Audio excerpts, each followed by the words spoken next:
Marco, unmute.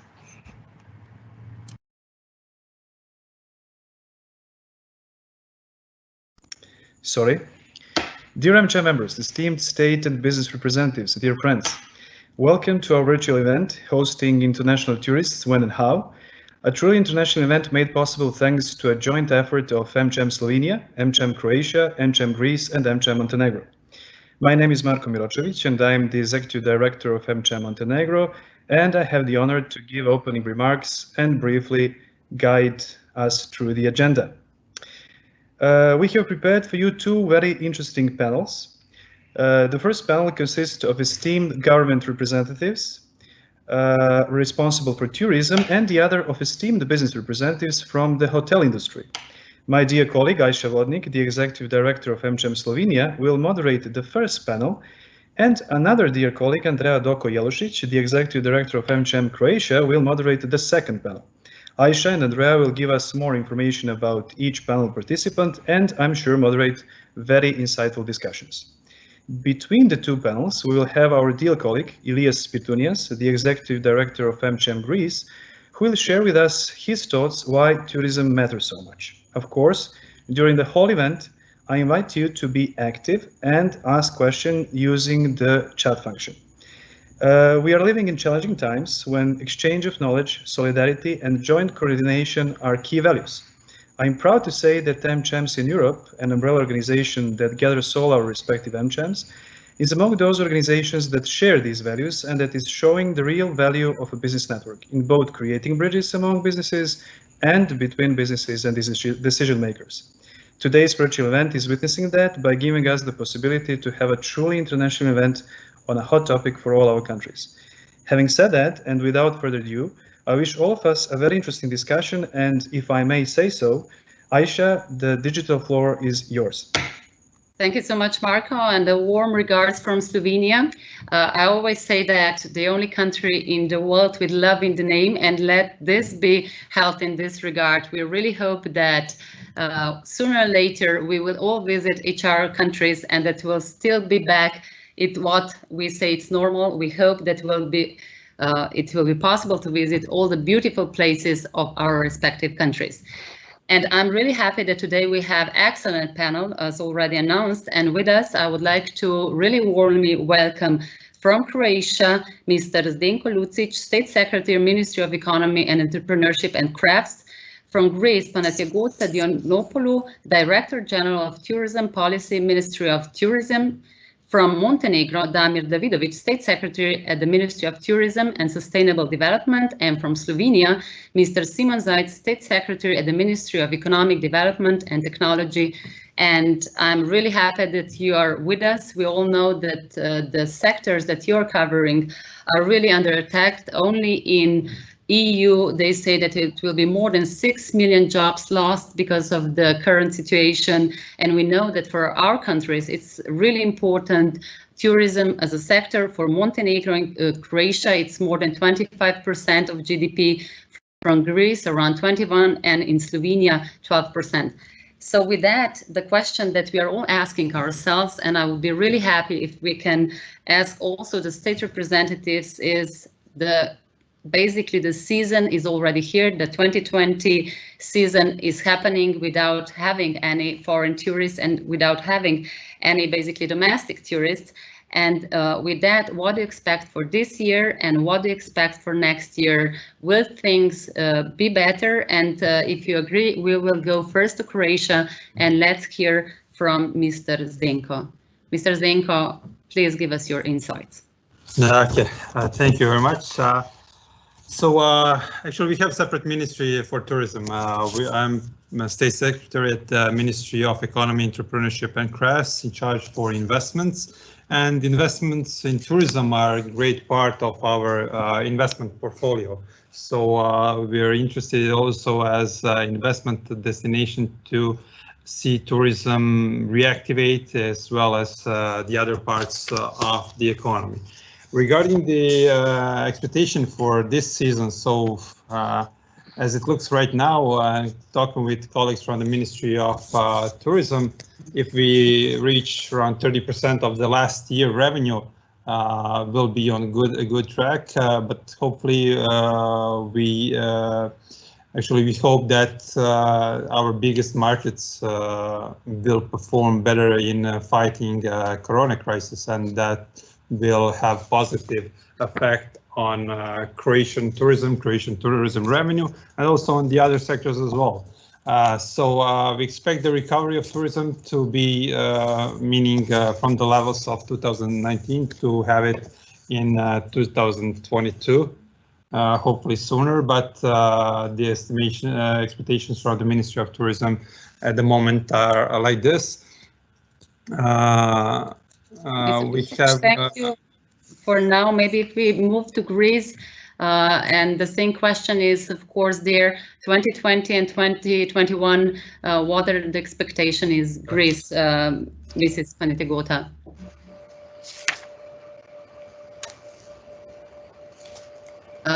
Please just unmute your mic so we'll be able to hear you. Thank you. Okay.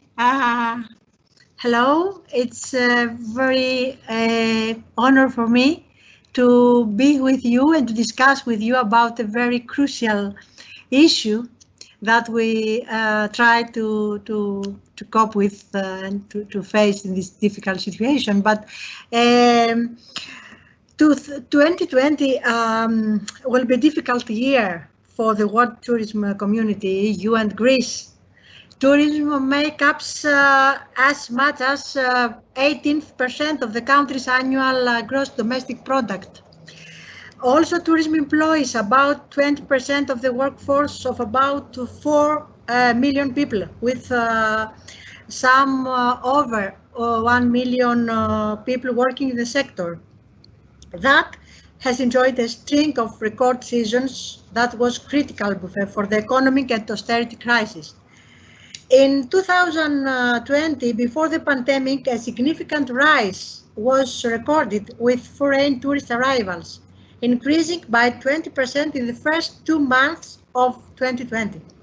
The sooner we find the path to growth again, the easier it will be to forget the painful adventure we live this period. So Greece has one of Europe's best records at handling the pandemic. Though economic forecasts vary greatly, all agree that Greece's success to attract foreign tourists this summer will determine the developments of the national economy, and 2021 being a year of recovery.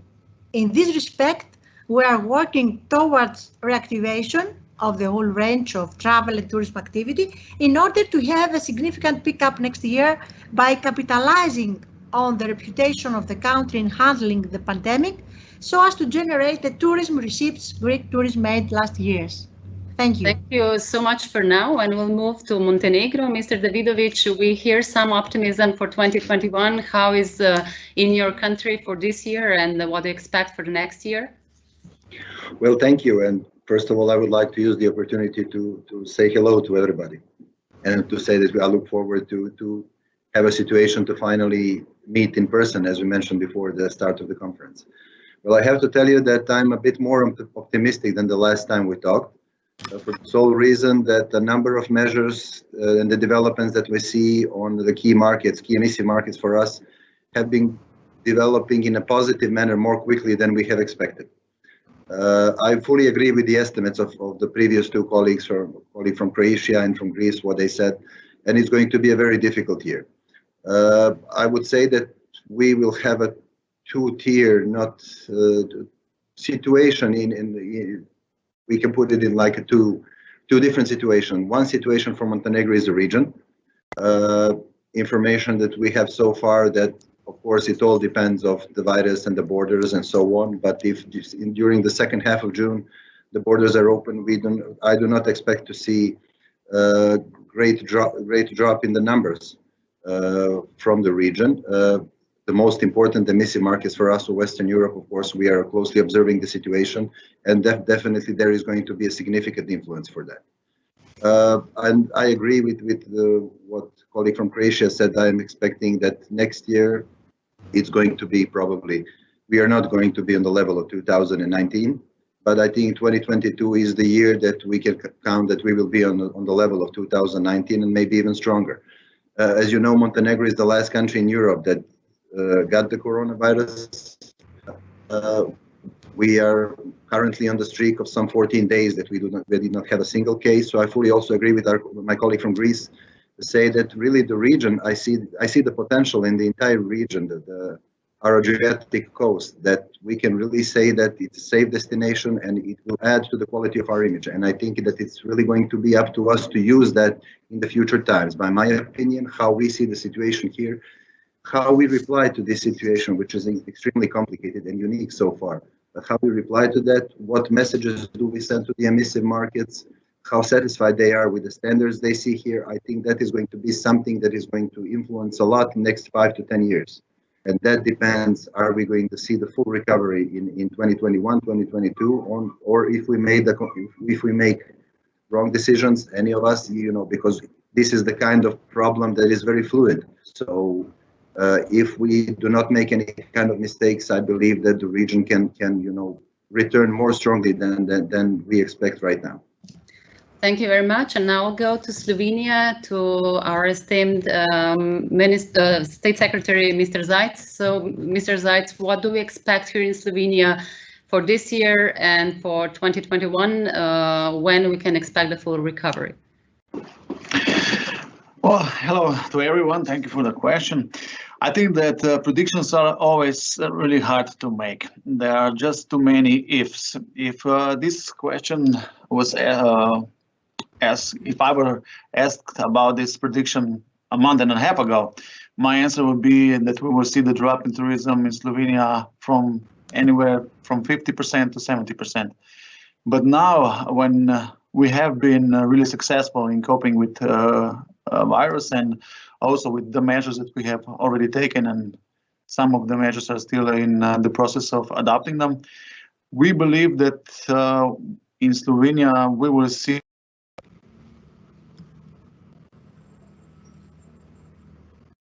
this also depends on how everything will go. Yeah, can you hear me? For the moment we lost you, but now you're back. I'm back. Okay. So I believe that, of course, it depends for countries like all of our countries are. We cannot only depend on domestic tourism. So much will depend on how quickly and how safely we will be able to open our borders, if that's going to happen quickly enough, and if we're going to be successful in keeping the numbers of new COVID cases low or not at all, we can be optimistic.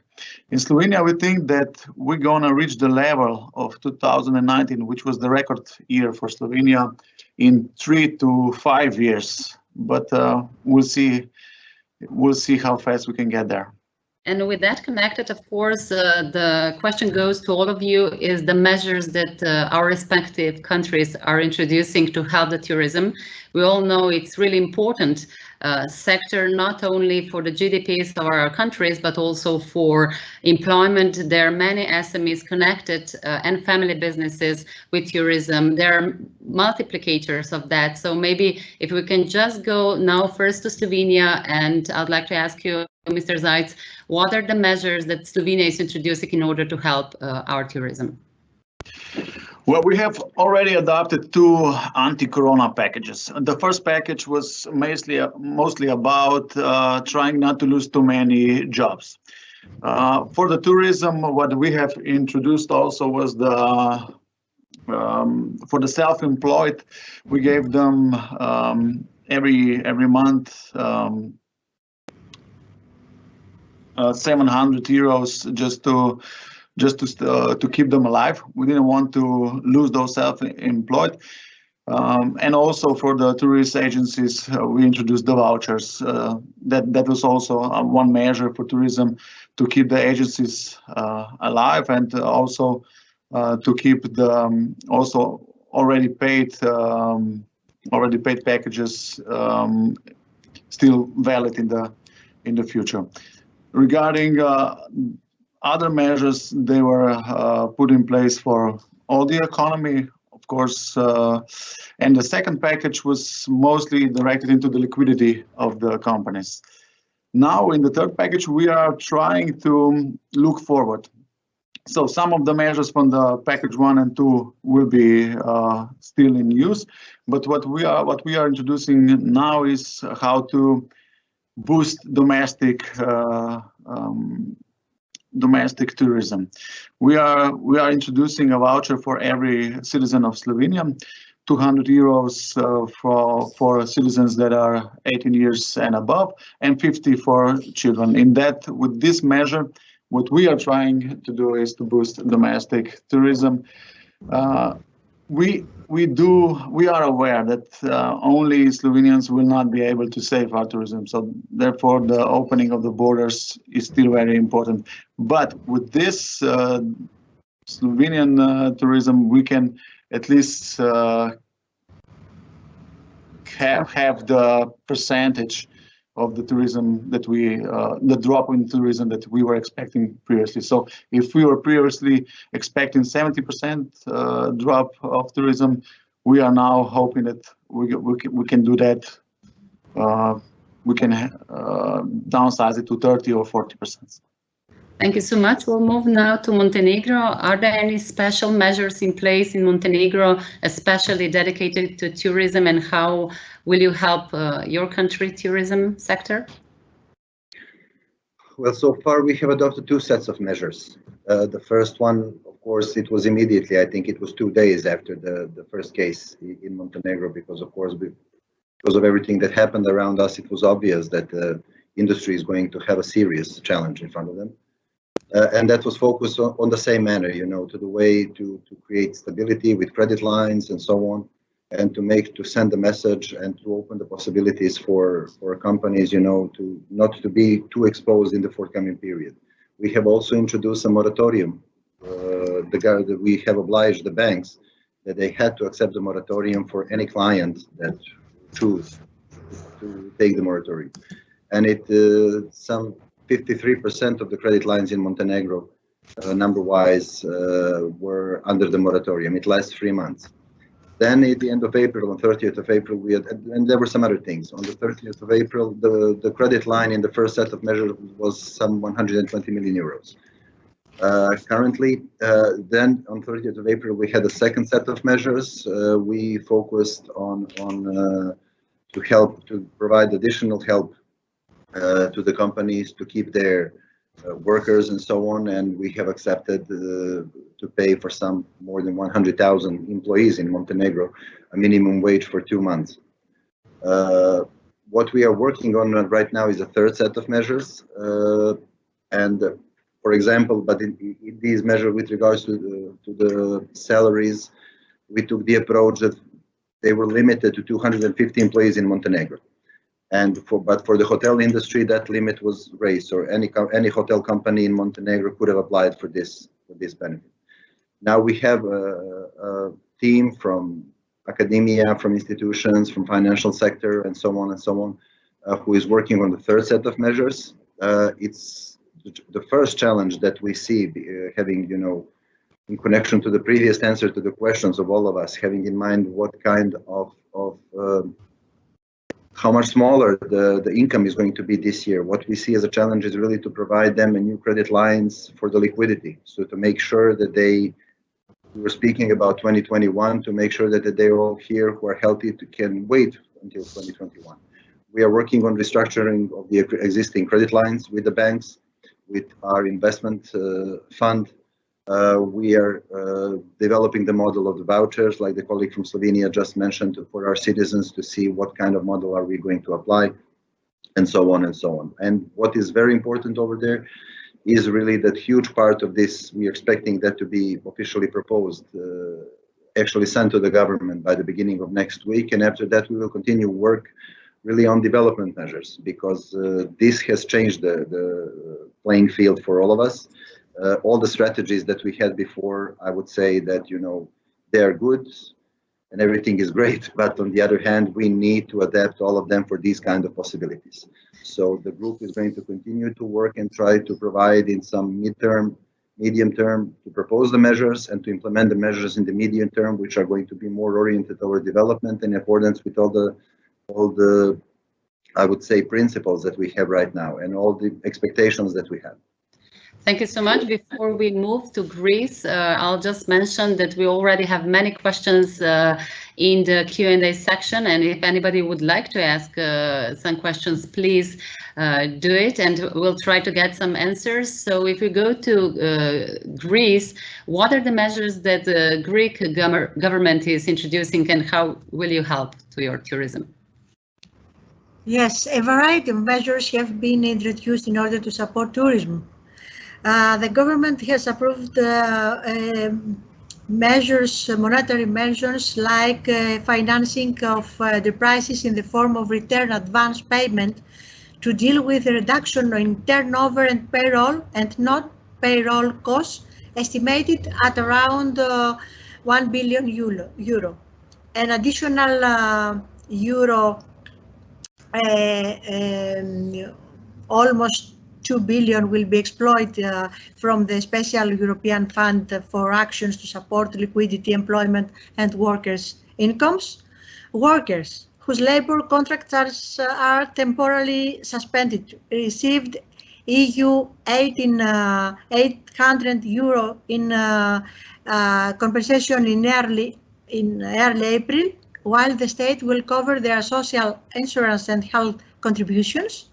Also, all tax payment obligations are suspended for 4 months.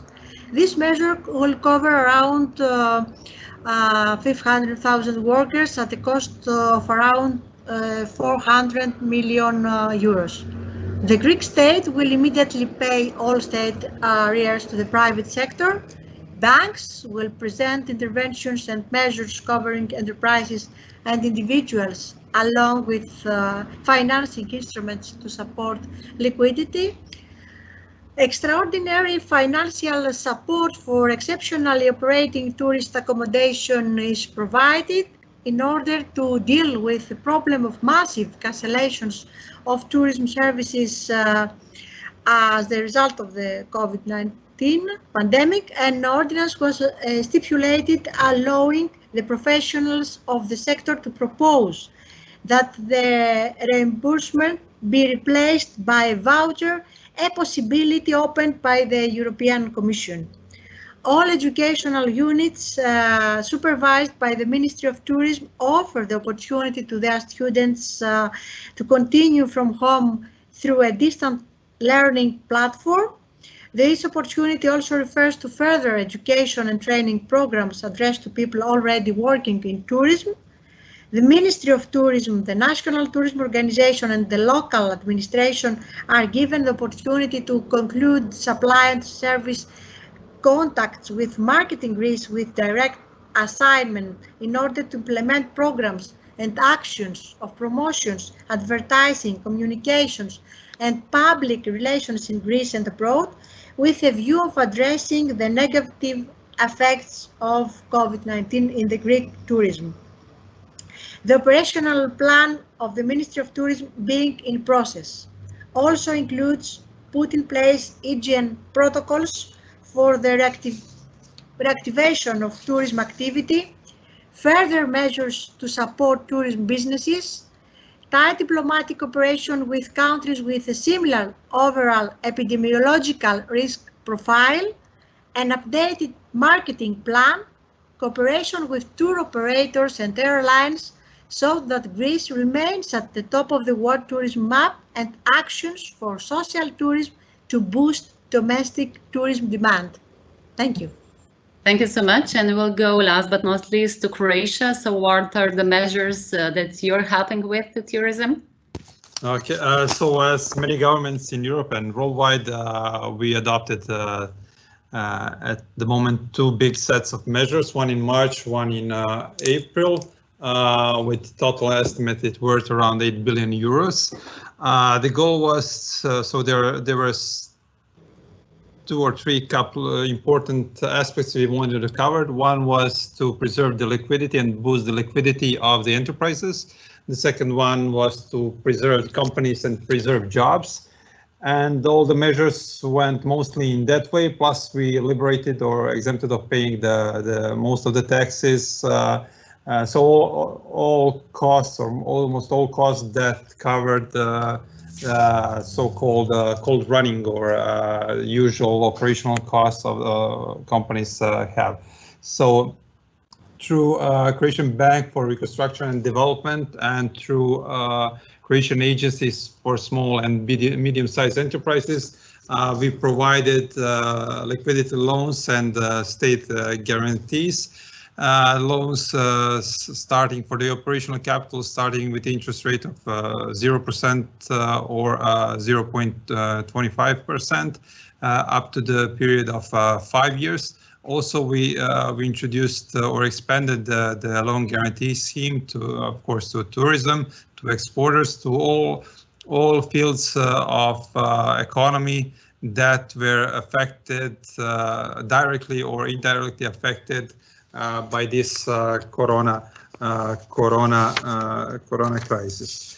Regarding the job preservation, government introduced really large-scale job preservation support.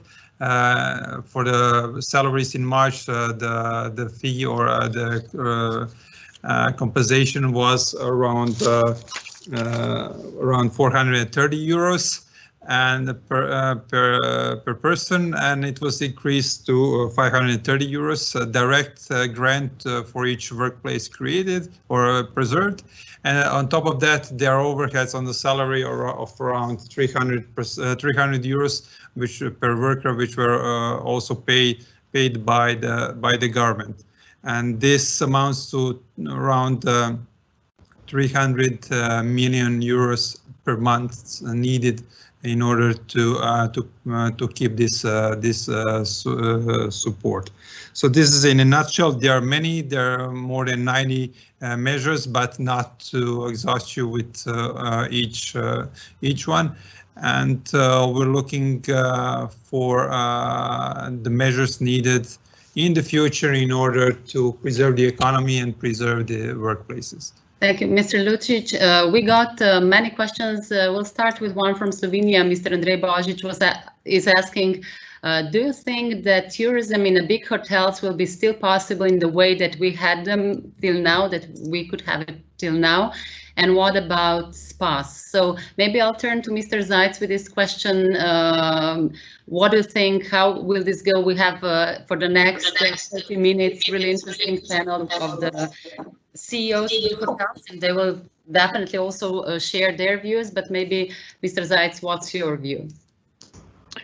Well, definitely, until we do get the vaccine, the hotel business is gonna be different.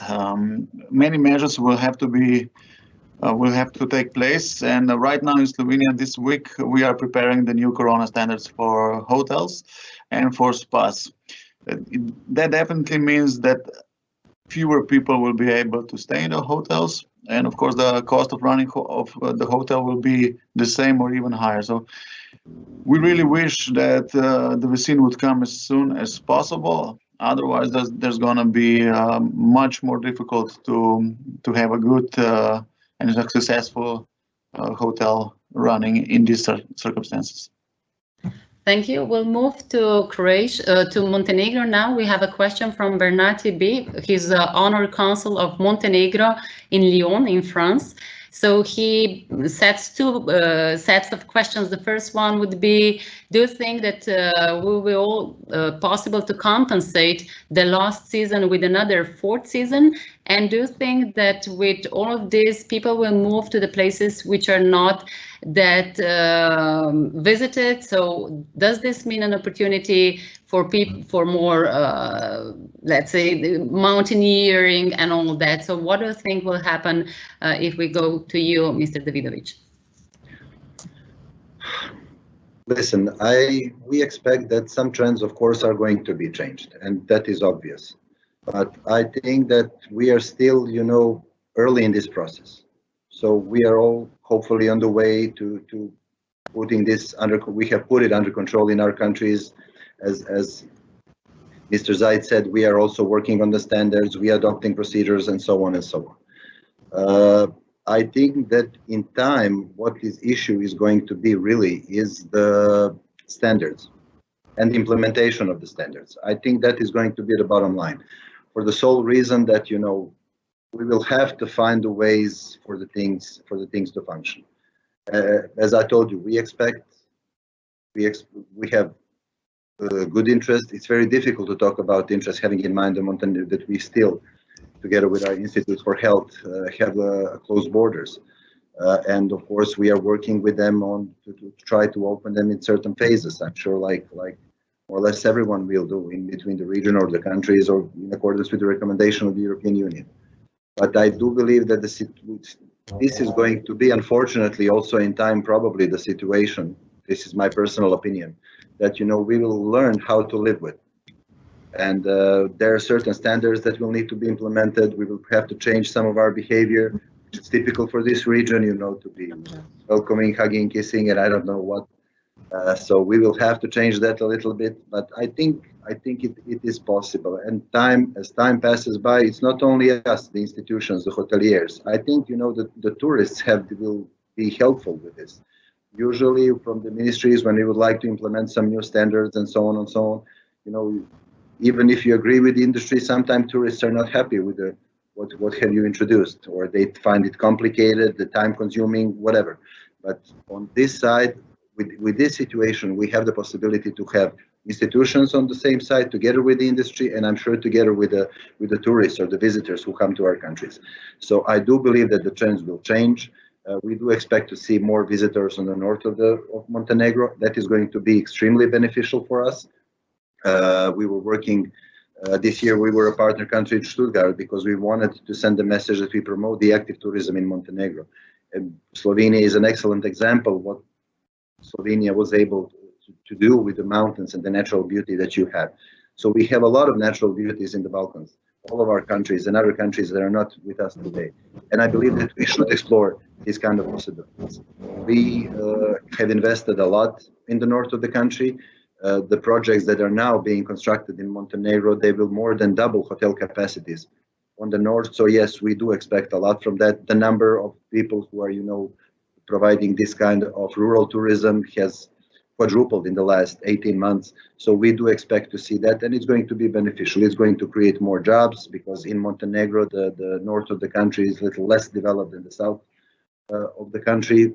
So we do believe that it's going to bring certain benefits. But again, it's really how we play it. To say now that forever the tourism is going to change and suddenly no one will go to the beach, everyone will go to the mountains, that's not real. So thank you so much. The question that arises, and definitely we need to ask you, is it's normal when there is a crisis, everybody is looking for their country, but at the same time, all of you and all of us are aware that only domestic tourists cannot save the tourist sector. And with that, the question that is here is there a possibility to regionally promote the tourism? And maybe I'll turn to Croatia and to Mr. Lucic. Do you think that this would be beneficial, and is this something that you could plan on?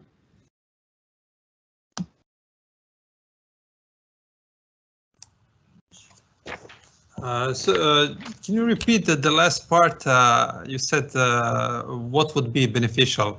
Yes, returning to the region, or a more regional approach, not only looking for our respective countries, which is basically the normal reaction when the crisis arises. Sure. But anyway, is there an opportunity to be more regionally connected, and would that be beneficial for the tourism in all our countries? Yeah, definitely, especially the wider region. So for many tourism destination markets, Croatia is driving destinations, so all the way to southern Germany, Italy, of course, countries in closer regions, Slovenia, Montenegro. Okay, you have wonderful beach as well. Serbia, Hungary. These are all traditional destinations for Croatia to receive tourists from. Of course, Czech Republic, Slovakia, and Poland are traditional market sources for us as well. We believe that, or the Ministry of Tourism also believes that we will receive, or we hope that we will receive many tourists from these markets in order to compensate lost revenue from other markets. Especially because with the airline traffic still in trouble throughout Europe, less and less people, because of the corona issues, are willing to travel, and probably the safest way, for people to perceive the safest way, is by car. And luckily, we have huge market close by to Croatia that we can accept or expect tourists coming from. Thank you so much. And the question that we got, and I would like to divert it to Greece, is about the standards and about the exchange of knowledge on the standards. So we heard that in all our respective countries, they're in preparation how the standards will look. So is there anything on cooperation on that? Because probably at least the regions should introduce the similar standards. So how are we preparing Montenegro for the standards that are there, and is there any way that basically the countries could exchange the best practices on that? It's a very, very crucial and very important issue. First lessons learned from COVID-19 are linked with the need to improve risk assessment in tourism and strengthen coordination mechanism. There is a broad need for tools in order to collect, evaluate, and share updated data. Then for investing in market intelligence systems and short-term monitoring to evaluate crisis dynamics. Sustainable tourism should be included as a priority in European and global recovery efforts. In particular, tourism and the SDGs should be placed at the heart of the recovery effort to advance sustainable tourism production and consumption patterns. Furthermore, the present crisis has demonstrated more than even before the necessity to empower people and SMEs to adopt New York process, invest in digital transformation, and boost innovation ecosystems.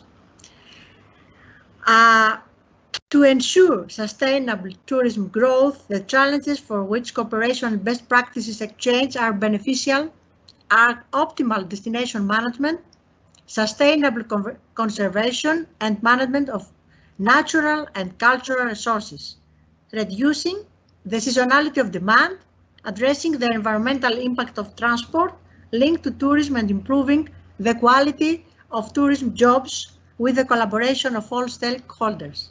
In broad terms, implementing sustainable and responsible tourism involves supporting Greek tourism stakeholders, setting up science-based targets, reducing the impact of current activities and emissions, supporting the efficient use of current energy resources, enhancing efficient measures, and promoting renewable forms of energy, and integrating circularity in tourism operation to support the competitiveness and resilience of the national tourism sector. Also, the importance of reliable data is a very important and crucial issue that all the member states could make efforts in order to take the most in the decision-making process, the most orthological decisions addressing in this data. So this new era show us different aspects of what the tourism show, and because of this we could realize these aspects. Thank you. Thank you so much. So every crisis, which is something that we certainly don't want to use too often and say loudly, but arises new opportunities, and sustainable tourism definitely is something that probably will come out of this.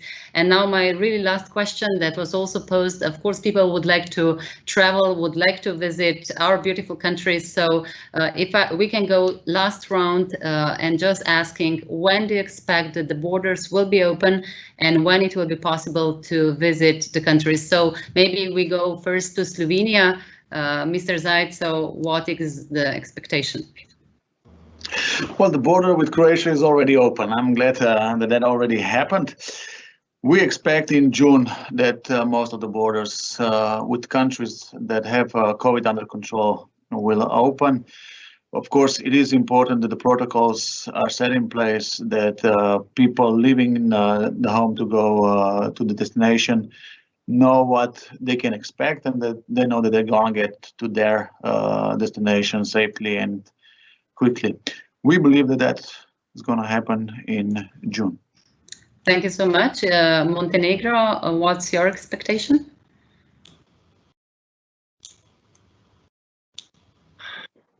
Fully agreeing with the concept that was mentioned. As I told you before, we are definitely going to do it the same way. We're going to open the borders with the countries who have COVID under control. I would like to be able to say what Mr. Zaid just said, that we have open controls, we have open borders with Croatia and all the way to Slovenia, because that would be great news for everyone. But protocols needs to be in place. I believe that from Montenegrin side, we are in close contact with our Institute for Public Health, but from the beginning of June to the mid-June, I think that we are going to see a significant opening of the borders. Again, when I say significant, it will not resemble anything we had before, definitely, because of the protocols and everything. But you know, we follow the same, I'm sure, like all colleagues, the situation in all emissive markets, not only emissive markets, in all countries. And I'm glad to say, I think we can all say that we who represent the countries, these 4 countries here, that really our health system managed to put everything under control. And for example, I'm not aware of any epidemiological reason that we shouldn't, let's say, put forward with the initiative to open the borders among us and together with some other locations, other countries, other regions that have it under control. But from the beginning of June to the mid-June, I expect a significantly different situation than today. Thank you so much. And Greece, what are your expectations? Our expectations is in mid of June, the first step, and from the beginning of July, maybe we'll be ready to welcome our guests. So let's hope for that. We're in the process. We try to finalize with the cooperation of the Ministry of Health, our hygiene protocols, in order to welcome our guests with safety and to spend as usual in Greece. Thank you so much. And again, we move to Croatia. So from Slovenia, we can already travel to Croatia. What about other borders, Mr. Lucic? We pretty much liberalized the border crossing to Croatia. We're also working with other 10 EU countries, including Slovenia and Greece. We had 2 days ago a conference of foreign ministers regarding the initiative to revive the tourism activities and transportation and free movement through the EU. But we hope that other countries, other bigger countries that have a little bit more difficult situation with Corona will put the crisis to the minimum in order for the whole EU to open, and the neighboring countries as well, to open their borders in order to enable bigger economic development and to preserve tourism and the economy in total. So with that, I would like to end the first part, and of course we'll have the opportunity to listen to the colleagues who are working in the tourism sectors with the respective CEOs of the big hotels.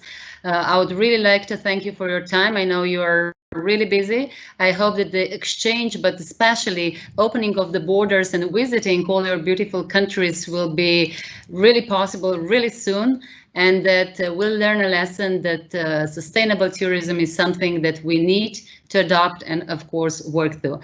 Thank you again. Good luck with your work. And now I'll move back to Greece to my dear colleague Elias, who is the CEO of AmCham Greece. And Elias, can you maybe comment and give a few perspectives on the topic of tourism, and what do you see and what do you think about the discussion that we had? Thank you very much, Aisha. Good afternoon from Greece. It's a pleasure for AmCham Greece to join this great common initiative set by the 4 AmChams, which demonstrates in the best way the dynamic network of AmChams and their determination to jointly address crucial issues of common interest to our respective countries. Tourism is a major pylon of our national economies, and it accounts for a large percentage of our respective GDPs. The crisis of COVID-19 is seriously impacting economies all over the world, with more severe, due to the nature of the problem, the impacts in the tourism industry and all the related to the sector business, such as transportation, HoReCa business, and others. The problem is getting more complicated because of the large number of people being employed by this business. In Greece, our government took very soon the right measures, restrictive and relief ones, being backed by the majority of the business community and the public as well. We are now at a crossroad, since we are now gradually removing the restrictions, and business, especially in the HoReCa sector, are slowly getting back to business.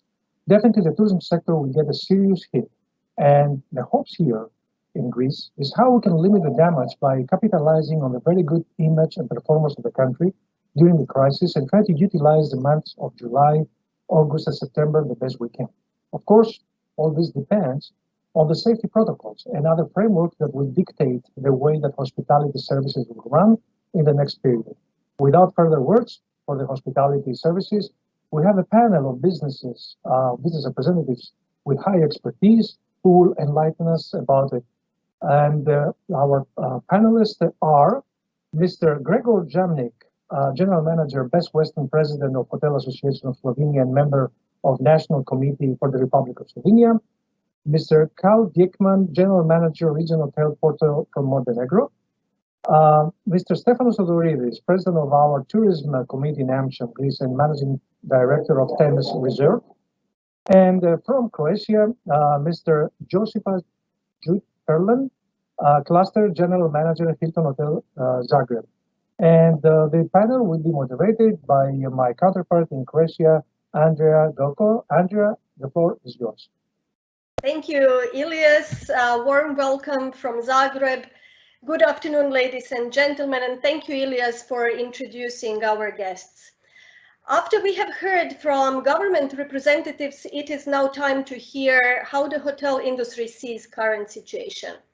We all know that health safety of the destination will be the key factor in deciding how to spend summer holidays this year. Hotel industry needs to ensure health protection, not just for guests, but for employees as well, and at the same time provide expected experience while coping with increased operational costs and also lower demands. In the next 35 minutes, we will try to tackle key questions for the industry. From the previous panel, we have heard that all our markets are very much depending on international guests. So, Mr. Theodoridis, can you maybe start? What are the key measures imposed by epidemiologists for tourists and hotel industry in Greece? Are there any measures or barriers for international travelers? Good afternoon.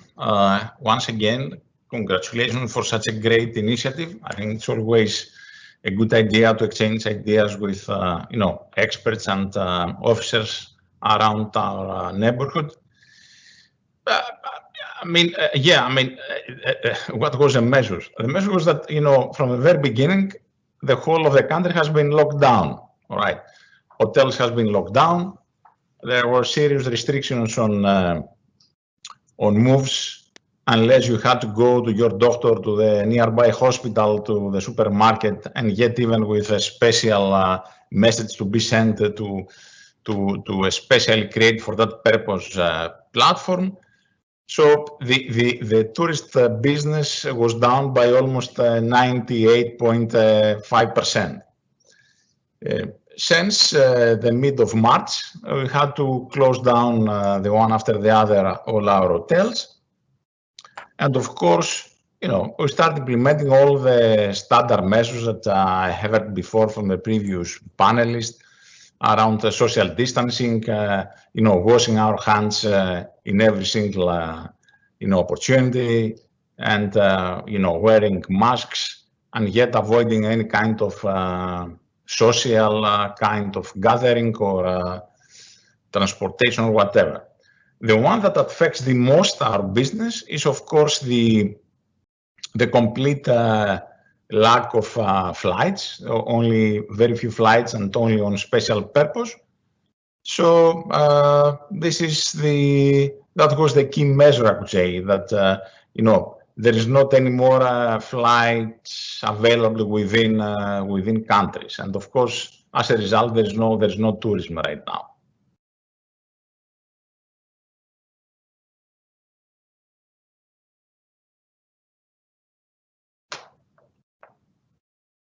Andrea, sorry.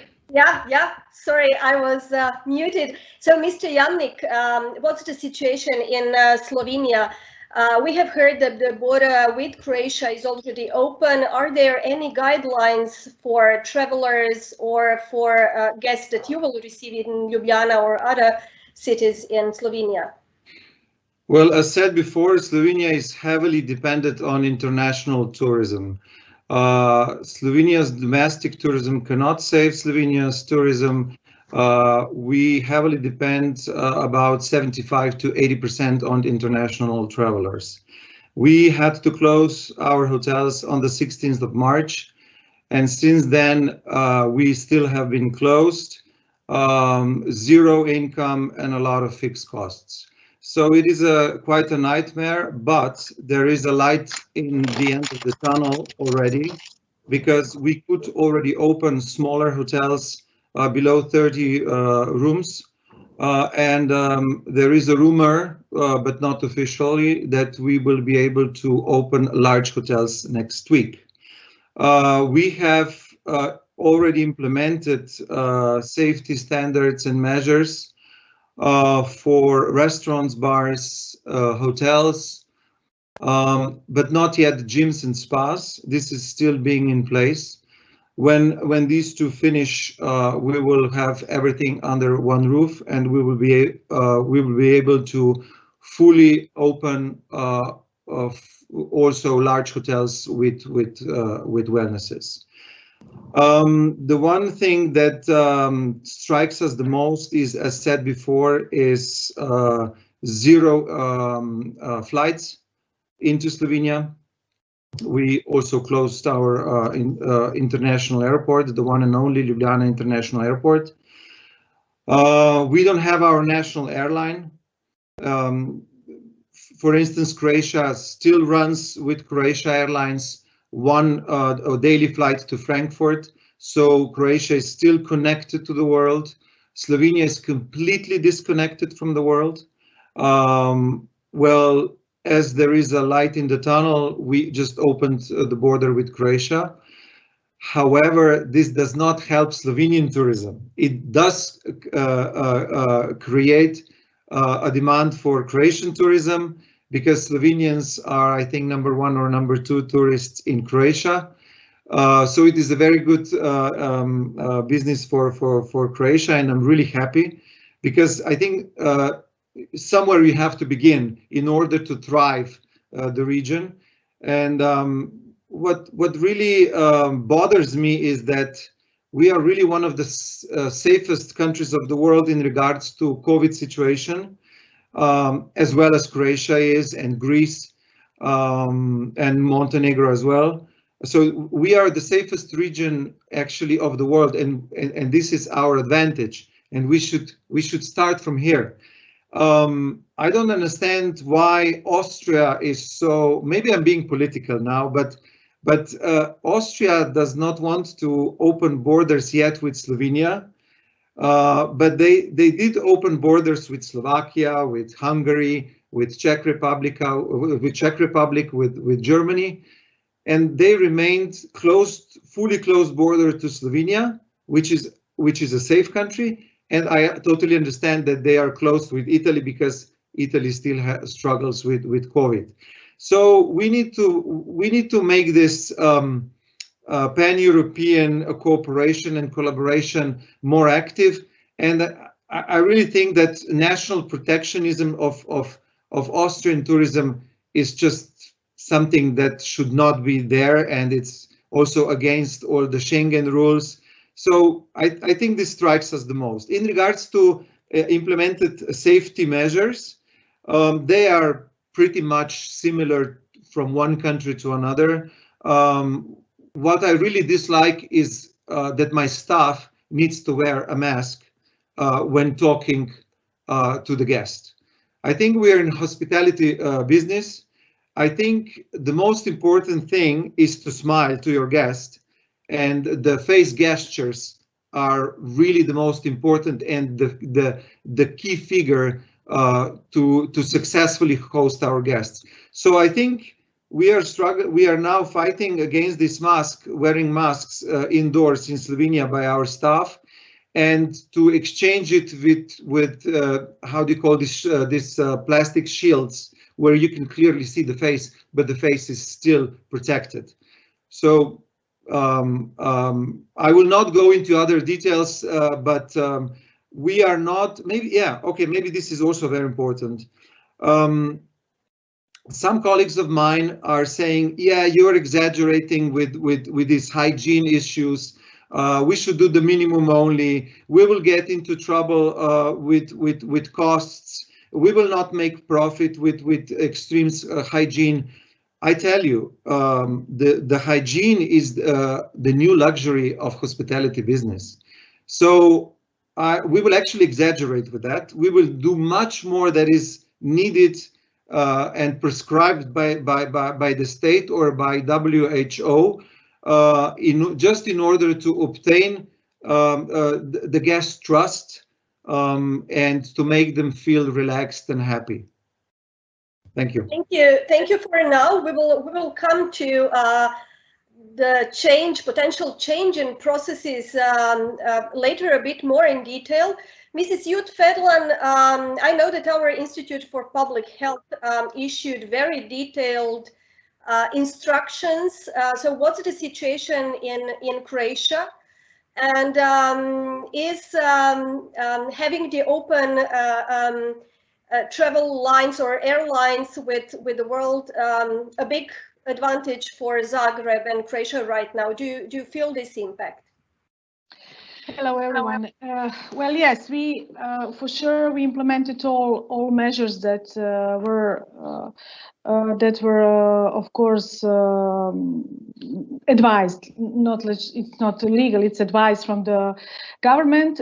We implemented it, but first of all, we, as a part of the brand, we implemented our own clean stay measures, which are proving that we are taking care of epidemic situations, no matter from which country our guest is coming. So we are ready for any of these guests, and we want them to feel safe, of course. We also implemented in this specific occasion fast us more forward to implement digital key, which we are using these days. So guests contactless check-in is now more popular than ever. So it was a good opportunity to finally make a push in that also term. However, sometimes we always say, and I heard from the previous panel, that Croatia is driving country. It is, of course, when we're talking majority of the summer season. However, Zagreb, for example, is destination with the highest numbers when it comes to the traffic in tourism and hospitality. According to the last last analysis from National Tourist Board. Actually, Zagreb competed even Dubrovnik, which was until end of last year at the first ranking town in Croatia when it comes to the traffic from tourism. And for Zagreb to keep that, airline companies are the most important, I have to tell you. So I was very happy yesterday to get information how airline will start to fly and land in Zagreb. As of Monday, they are starting not only Croatia Airlines, it will start to fly to all major European cities, but also as of June 1st, all others will also fly a lot. Turkish Airlines, Iberia Star, I have them all here. More or less, everything comes to normal flights. However, we come to the point, who will travel? First of all, for Zagreb, people who are related to business will travel because they will need to travel and they have some needs, and they are, you know, a little bit more, they are fed up from Zoom calls and all these Teams conferences and meeting their bosses more than ever because they are now on the Zoom call and boss is there, you have to be there as well. So everyone is actually looking forward to normal.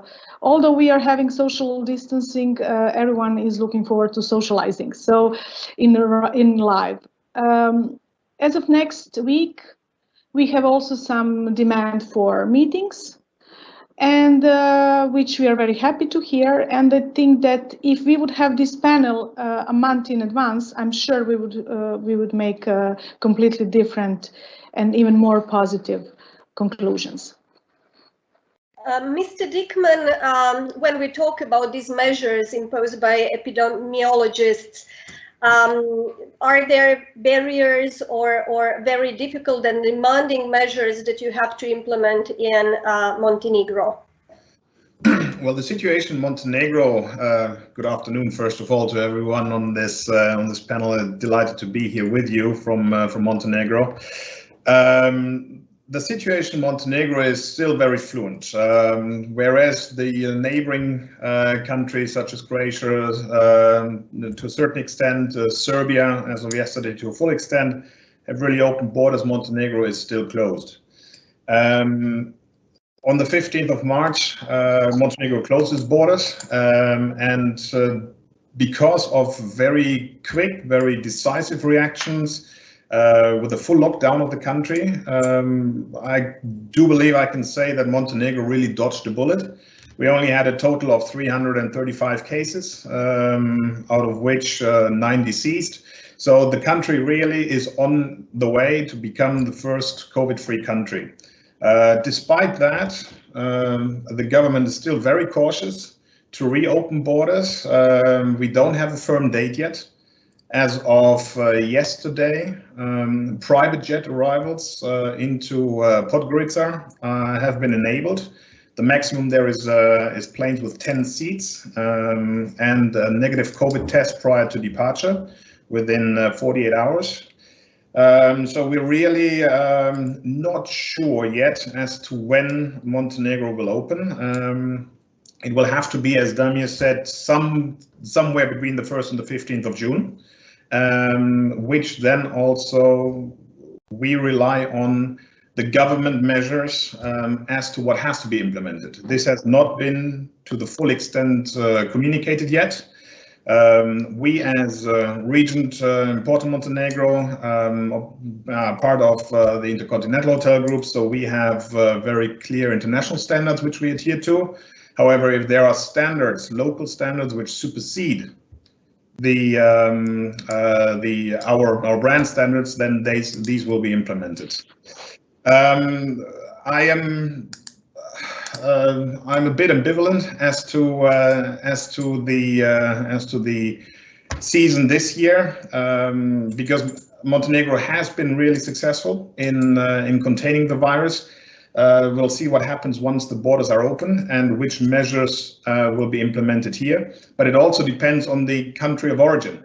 No one will come to Montenegro for 2-week holidays when they have to self-quarantine at home for another 2 weeks.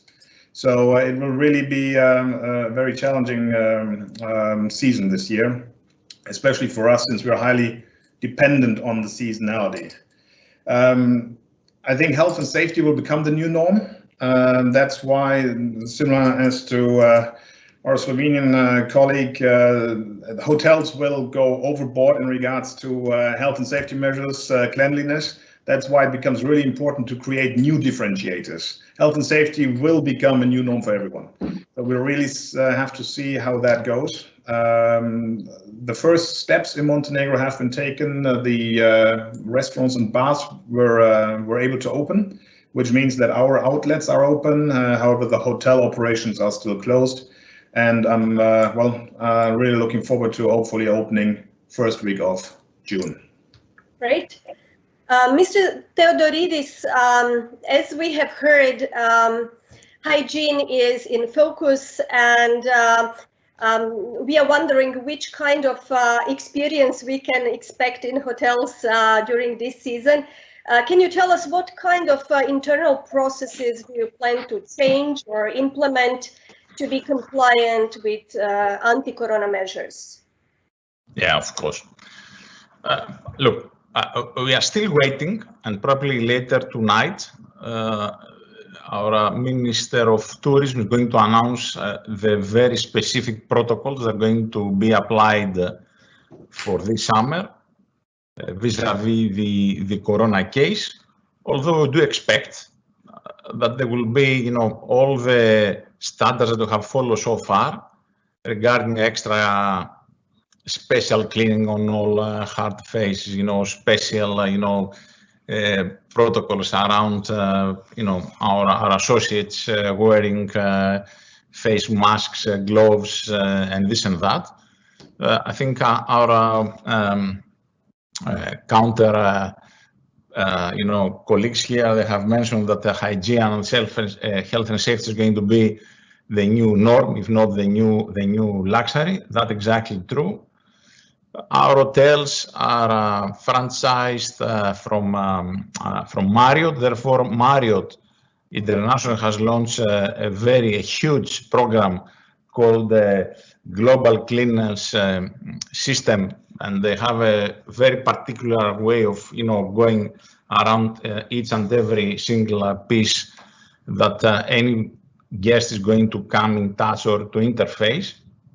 A key component of that is going to be the training of our associates, of our employees. You have to consider that for this coming summer, our people interfacing with guests that don't know whether they have been contracted or not to the virus, they have to deal with their own fears. They have to deal with their own anxiety. Most of them, they are living in nearby villages and towns. Therefore, on the one hand, they have to deliver the usual, if not better service, and sometimes they have to stay safe because they don't want to get back with any kind of, issue to their families. So dealing this coming summer, and balancing between health and safety and delivering what our guests are expecting from us, it will be the challenge that we are going to deal each and every one of us. So there's nothing particular that I have to mention, all right?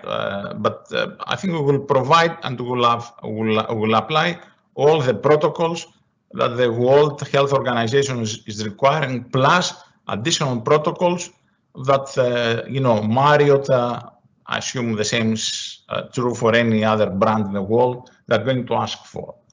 We will definitely take thermometers in everyone who's coming through the gates of our hotels. We will definitely have in place doctors and nurses in case that we have to deal with extraordinary events. We will definitely create a space, a remote space within our hotel in case that we have a guest with mild symptoms, but again, proving to be positive, assuming that there won't be flights back, under his situation. So it will be a very challenging summer. We will definitely learn a lot about it, but we have to be ready for any kind of crisis that may occur. Mr. Jamnik, what can we expect in Best Western and other Slovene hotels? I really liked what Mr. Stefani said in regards to balance between hygiene and services. It's really the key question. How much can we limit services in the future in order to exchange of hygiene? So it's a constant battle what to do, but we of course we decided that for the we will have several stages of recovery in our hotels. The first stage, of course, is when we open up and there'll be very few guests and we will not be profitable. In this early first stage, we are planning, unfortunately, to limit food and beverage services in public areas. Said that, we will, in the exchange for that, offer more attractive room service, more attractive and more selection of the minibar items. We will not give up with buffet breakfast, although WHO advised that guests should not take their food out of the buffet themselves. So we will engage more staff to do that for our guests, but the buffet breakfast will stay. Additionally, we will have a la carte breakfast. We are not luxury hotel. We are a group of 4-star hotels. So we implemented this a la carte breakfast now. I know it's a 5-star feature, but we want to stay attractive, to stay full service, although we are narrowing our services in order to survive. So we are trying that the guest will not actually see it as a negative. We will try for every cancellation of a service, we will have another solution. But there's another very important thing that the colleague from Zagreb told before. We think that whoever from hotels will not fully digitalize the guest experience by the end of this year will go bankrupt. I think that the fully digitalization of the guest experience is actually mandatory to survive and will become a new minimum standard. We believe that the guest will absolutely demand a total contactless check-in and check-out procedure, will demand to open the door with its mobile phone, and will demand to be approached digitally by the staff. Saying that, meaning by WhatsApp chat, by Viber chat, by whatever digital chat there is to be. So we will actually engage our receptionist staff members to step behind the wall and to start digitally chatting with our guests. There is a huge advantage of that because you can help your guest also while he's discovering the destination, not just the hotel premises. So this e-concierge service, I think, will be crucial. I think it will also minimize guest complaints, and it will enhance the service. It will be available 24/7. If I can have a desk clerk available 24/7, I can also have a digital service available digital chat service available 24/7.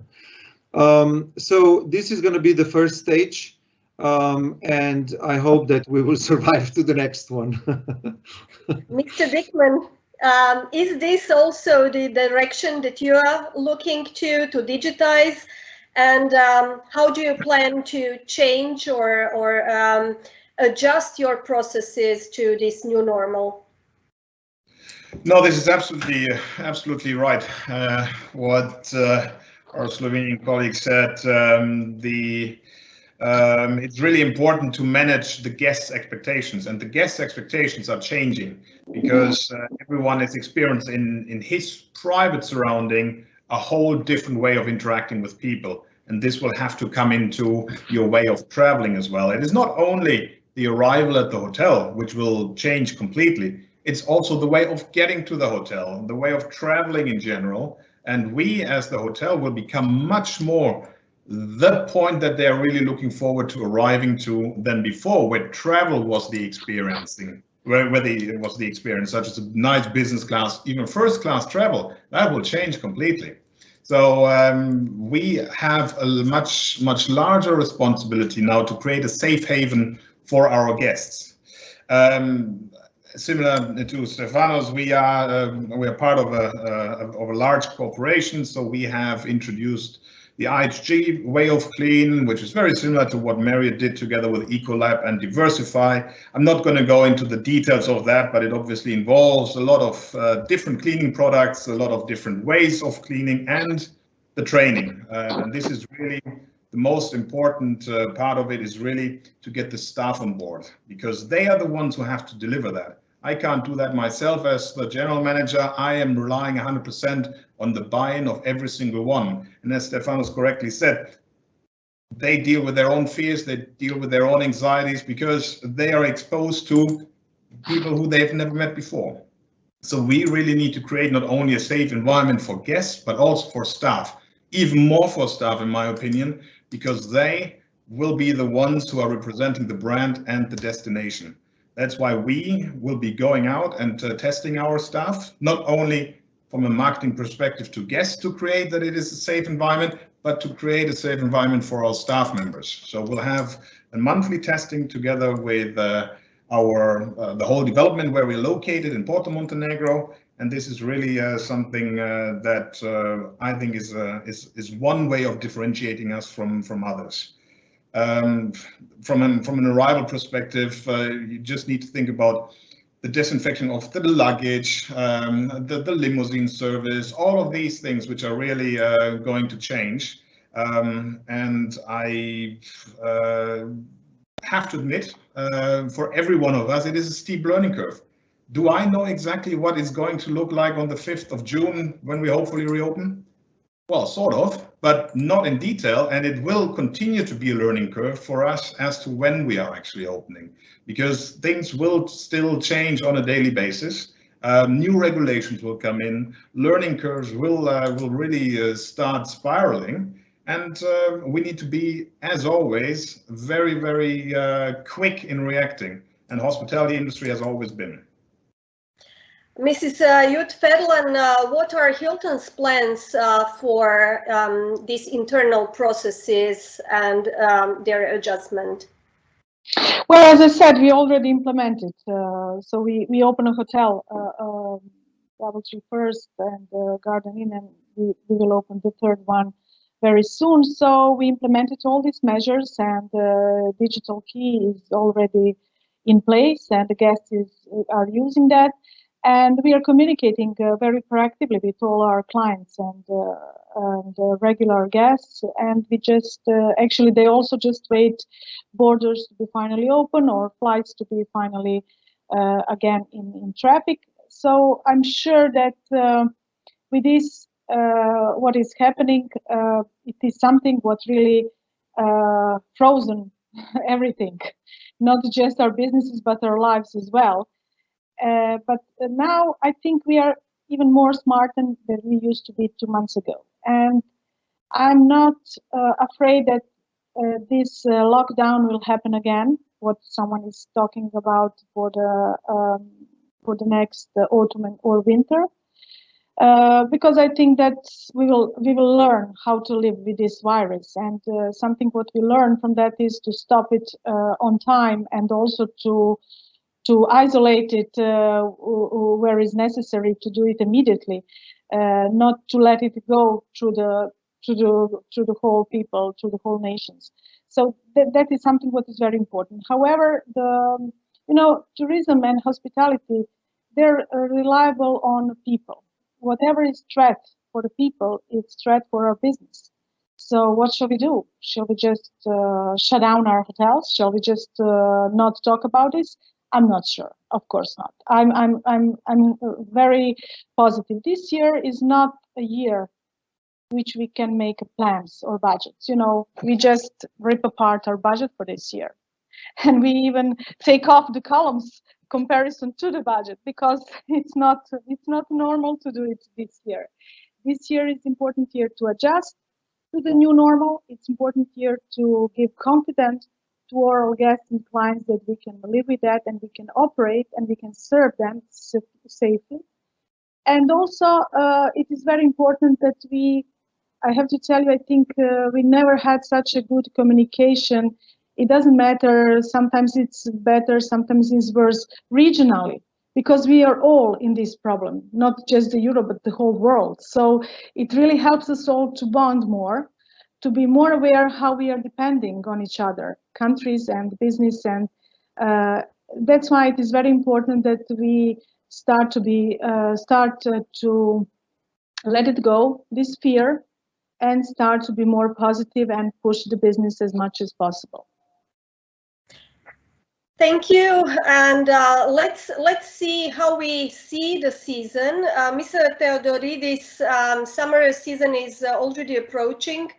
Can you briefly give us an outlook to this year, how to survive till next year? What's the status of current booking, and do you expect any additional government measures for this part between this season and the next one? Yeah.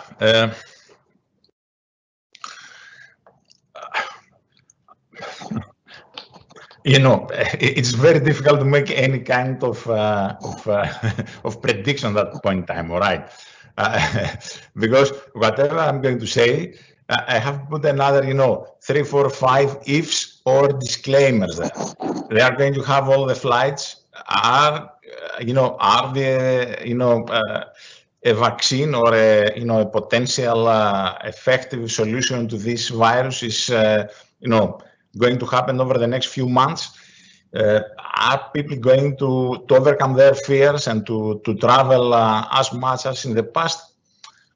Difficult to say. Therefore, my expectation is that the Greek tourism business, it will be mostly focused on domestic, and then out of last year's international arrivals will be as much as 30 to 35%. I'm not expecting to reach more than 35 to 40% of what we did last year. And that under the best of the assumptions in terms of, other countries raising the restrictions, protocols, either at the bilateral base or, through the European community will be easing up. So it's difficult. I think it will be very tough. In terms of 2021, again, I'm a bit more optimistic, especially if there is a vaccine, developed by the end of this year, or at least as early as the first quarter of 2021. That will free up people to travel more. I'm sure that through all this Zoom and Team and this and that, some of the business traveling, they may be, gone away for a while. Now people, they have discovered new ways to communicate. Of course, it's more fun to go personally there, but given the results and the financial restrictions that most of the companies globally are going to be under, I think the first luxury, the first thing they're going to cut down is, all these MICE events and all these, nice businesses who was the backbone, especially for the city hotels or the conference hotels. Thank you. All right. Thank you so much. Mr. Dickman, your view and expectations. Please be brief. We do have some questions from the audience. Yes, I mean, since Stefanos and I are very similar from a seasonality perspective, I can really, I echo what he said. Clearly, not the traditional markets for us in summer, UK, USA, Russia. It'll be very much more regional, Serbia, Albania, car tourism. And I do expect us to be somewhere 60 to 70% below last year. So as Stefano said as well, somewhere between 30-35% as to what we originally expected. Also fairly positive in regards to next year, but not. I don't think we'll reach the levels of 2019. The additional challenge we have in Montenegro is we're not part of the EU. So any bilateral or Schengen agreements will not be directly applicable to us. We will really need to leverage on our safe haven, on our reputation of being a COVID safe place to make sure that that we get a decent season this year out of where we are. Thank you. Thank you, Mr. Jamnik. The same question, your outlook.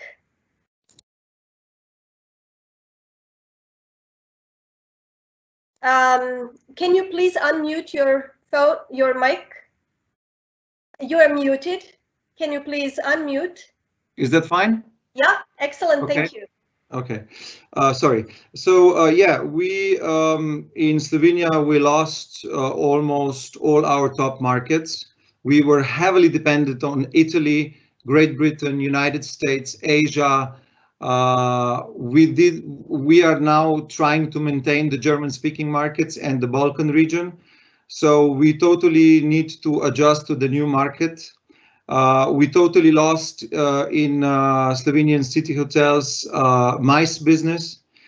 So we think that 21 will be minus 70% on the versus 2019.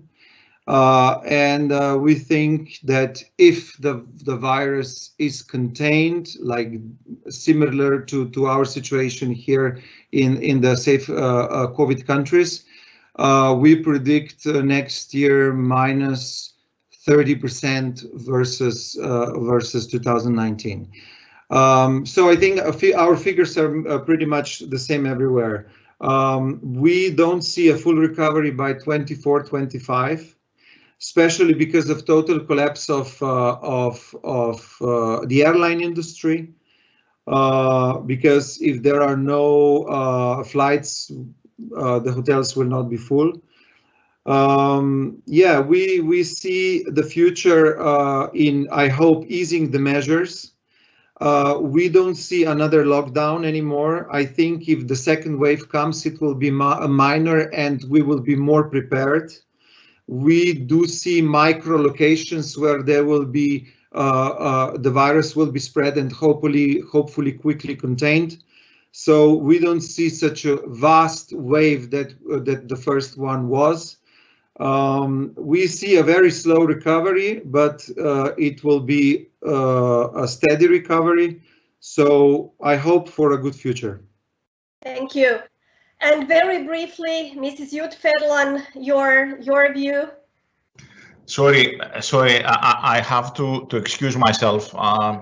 Apologies, it was very nice meeting you or meeting you all of you guys. So I hope one day we will meet in person to exchange much more ideas, right? Apologies, Josipa, I can't stay with you because I have to catch up on another very important meeting. All right. Thank you so much. Bye-bye. Thank you. Bye-bye. Bye-bye. All the best. Well, yes, I would just like to say that this year we will start to pick up slowly. Of course, it's not going to be normal year. Next year, hope will recover, and I think that the worst is behind us. And I just hope that there's not going to be a new virus so soon. So I hope that we will have in the next 5 years at least to breathe and to build up a business again. But as I said, unfortunately, in hotel business, we are very very depending on situations with safety, with health, with national big catastrophes that happening also around the world, terrorism and everything. It's always a threat for the tourism and for the hospitality. Somehow we always manage to survive. Not all of us, unfortunately. Some new things happened, which also make evolution in hospitality because of all these threats. So I'm sure that from this also, what is happening now with coronavirus, it will lift us up in a certain stage, as also colleagues said that they agree with me in digitalization particularly, and also to be more flexible to the new things that are happening very, as we saw, very sudden and very immediately. So we have to be very careful how we will adjust for the next what will come. But also, as I said, I would like to repeat, we have to be positive. I think the worst is behind us. Thank you very much. We do have one question. Let's try to very briefly answer it. Apart from hygiene, do you expect to have limited number of people in the hotel, in rooms, in restaurant area, pool areas, beaches? Do you plan to limit number of people in certain areas? Very briefly, each of you. Yes. Well, okay, yeah. I'll just jump in, sorry. Well, yes, of course, at the beginning, we also open our pool in hotels, so that's not a problem. But of course, we don't have sun decks in a number that we used to have. So these things will also restaurant tables, and we have this distancing, what is required. And that is also something what is normal. But as I said, you know, we will not be overcrowded this year. So I'm sure this number of tables, this number of sun decks and everything will be just enough. Yes, I'm sure to look fully booked. Mr. Dickman. Well, same for us. We are in the fortunate position to have space where we are, both around our pool area as well as in the restaurants and the outdoor terraces. So I think we'll be safe for the summer season. It will be interesting to see how the MICE market bounces back and as to when. Because the meeting requirements will be different and as how they could be accommodated. But we are, in some aspects, still awaiting guidance from the Montenegrin government. But we are prepared as to having a successful season from this respect. Mr. Jamnik. Yeah, we are shrinking, of course, this summer with our employees and with our services, especially in regards to food and beverage. However, I'm afraid we lost you for the moment. Mr. Jamnik, I'm afraid we lost you.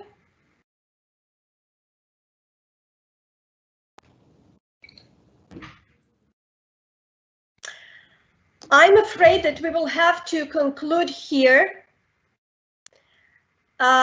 Thank you very much for this very interesting panel, and I hope to see you again in this auditorium and also with the same panelists, and we are ready to get back to you, Marko, for closing words.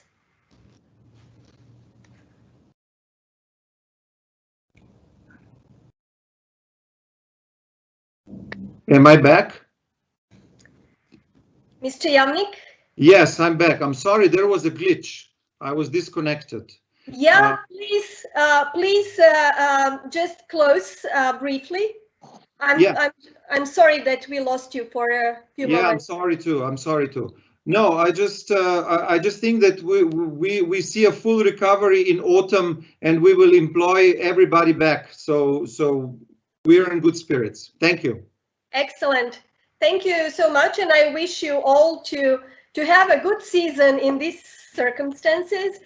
And I'm getting back to Marko Miročević, our colleague, who will give some closing remarks. Marko? Thank you, Andrea. It was very interesting listening to your panel as well as to Aisha's panel. And I hope that we all learned a lot of new information that is vital for all of us, especially having in mind how tourism is important for our economies. And I will start with one very basic information that we all heard, which is an optimistic one, and that is that our borders will open, let's say on average mid-June, saying that, let's say that the coronavirus situation is handled quite well in our countries, and hopefully starting the recovery period for all our economies, which is a great information.